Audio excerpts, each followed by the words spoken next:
Shalom అలేకిం, షాలోమ్ అలేకిం, షాలోమ్ అలేకిం.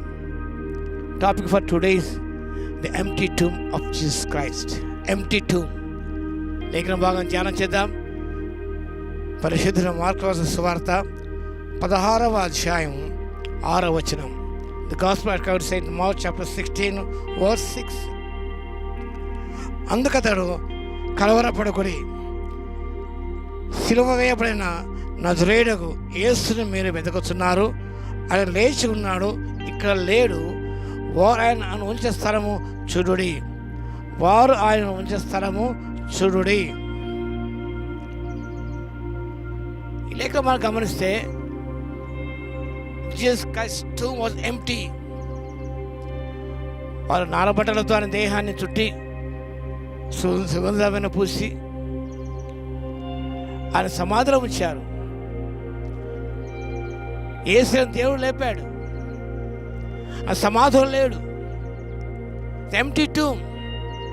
The empty tomb is the boast and pride and triumph of Christianity.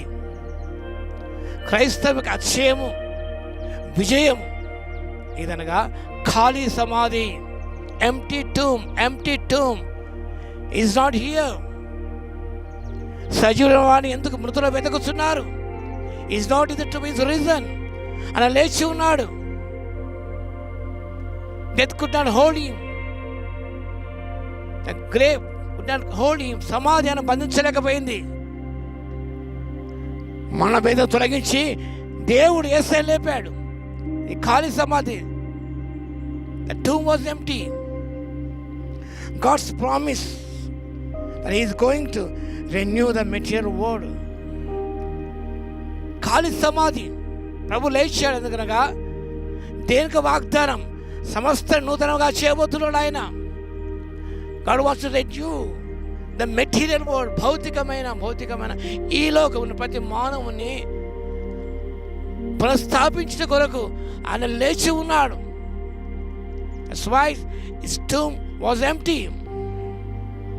Sin's ability to keep us from God is empty. Sin's ability to keep us from God is empty. పాపం అనేది దేవునితో మనం దూరం చేయడానికి శక్తి లేకపోయి నిర్వీర్యమైపోయింది. So sin's no ability to keep us from God. పాపం అనేది దేవుని దూరం చేయలేదు. It is empty. అనగా మానవులను విరిచాడు, పాపాన్ని జయించాడు యేసుక్రీస్తు ప్రభు. కాబట్టి ఏది కూడా ప్రభుని మనం దూరం చేయదు. ఇక Number 3, death's power to separate us from God is empty. Death's power to separate us from God is empty.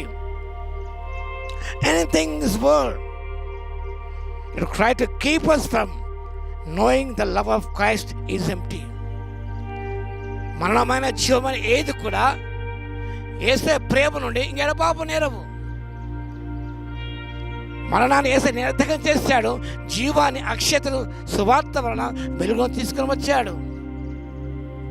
Sin was made empty, and death's power was made empty.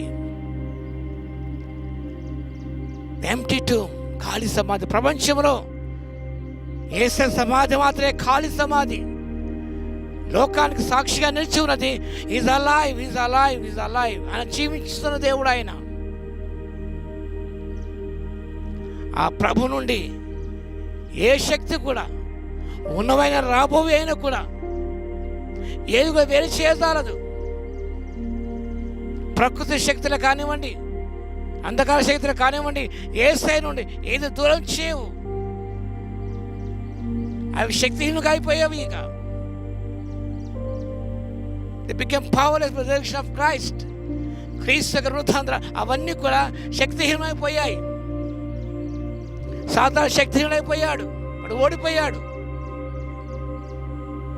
His power was made empty.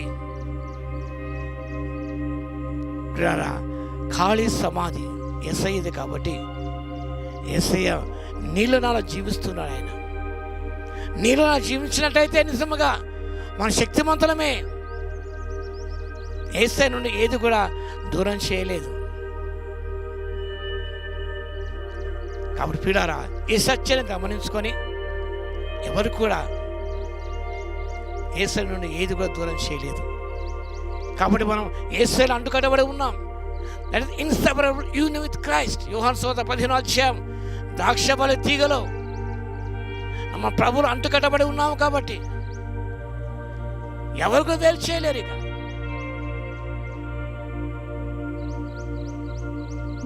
కాబట్టి ప్రియులారా, ఈ సత్యాన్ని మనం గ్రహించుకొని,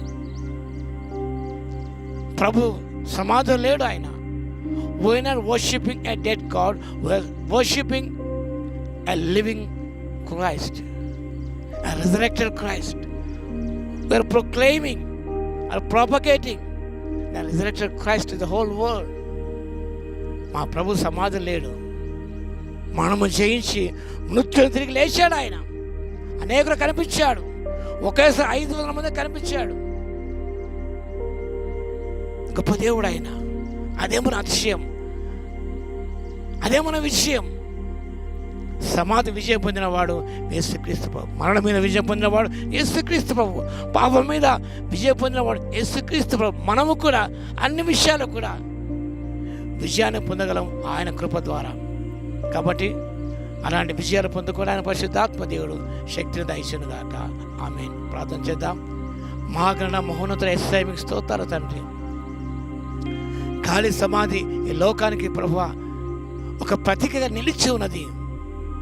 మీ సమాధులు లేరు. ఇదే మాకు అతిశయం, ఇదే మాకు విజయం.